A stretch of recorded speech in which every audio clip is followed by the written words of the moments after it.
अस्सलाम वालेकुम रहमतुल्लाहि व बरकातुहू।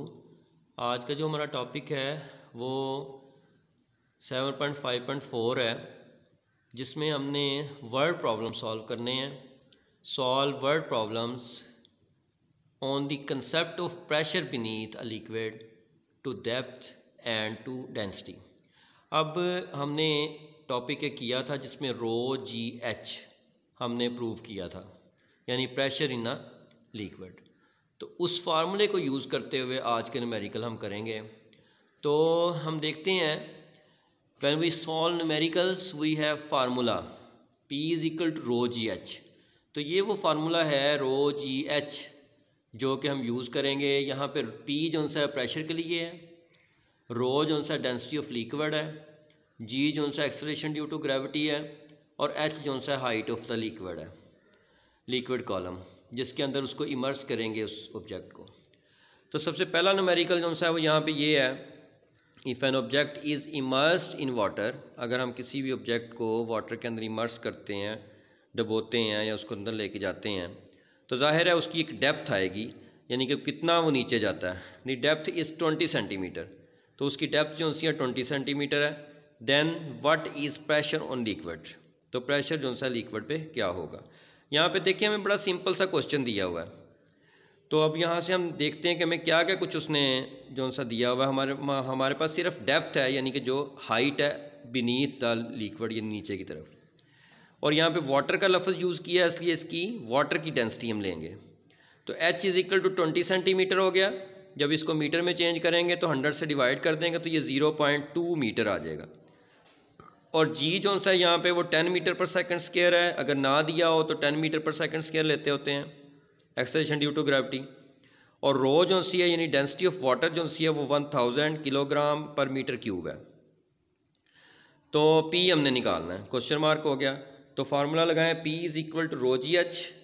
रो की जो सी कीमत है वो 1000 लगा दी हमने किलोग्राम पर मीटर क्यूब, और G की value 10 metre per second square, और जो H की वैल्यू है 0.2 मीटर है। तो 1000 मल्टीप्लाई बाय 10 मल्टीप्लाई बाय 0.2, इसको हमने लिखा और 0.2 का पॉइंट ख़त्म करके 10 नीचे लगा दिया। 10 से 10 कट गया तो ये 2000 पास्कल जो है हमारे पास जवाब आ गया।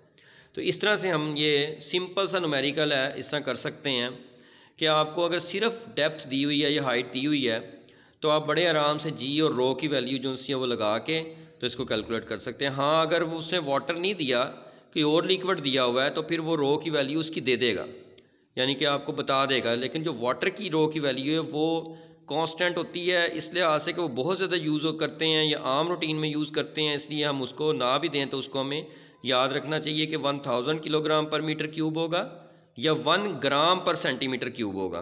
तो जिस तरह से भी वो सवाल दे उस तरह से आप इसको कर सकते हैं।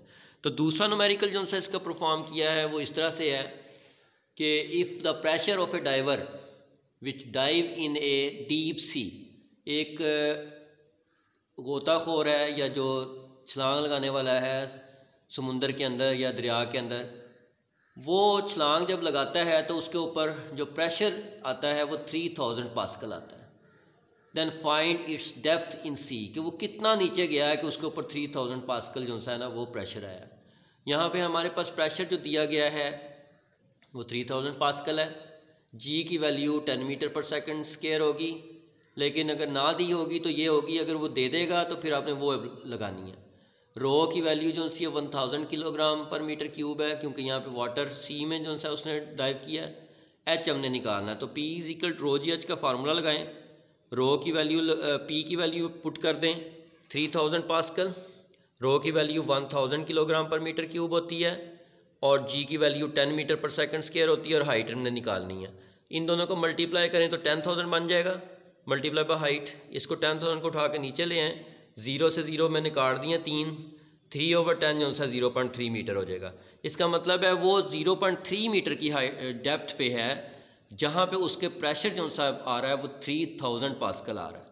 तो इस तरह से आप जो से ना ये सवाल जो से ना इसको कर सकते हैं। और भी बहुत सारे सवाल हो सकते हैं, लेकिन मैंने 2 सवाल जो से वो चूज़ करके यहाँ पे इस टॉपिक को जो सा ना कवर करने की कोशिश की है कि किस तरीके से आप न्यूमेरिकल सॉल्व कर सकते हैं। इसका मतलब है कि आपको हाइट और प्रेशर की वैल्यू अगर दे देता है तो रो और जी की वैल्यू आप लगा के अगर वाटर में है तो आप अप्लाई कर सकते हैं।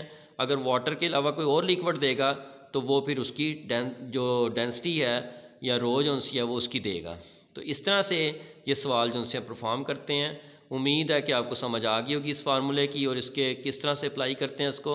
अस्सलाम वालेकुम रहमतुल्लाहि व बरकातहू।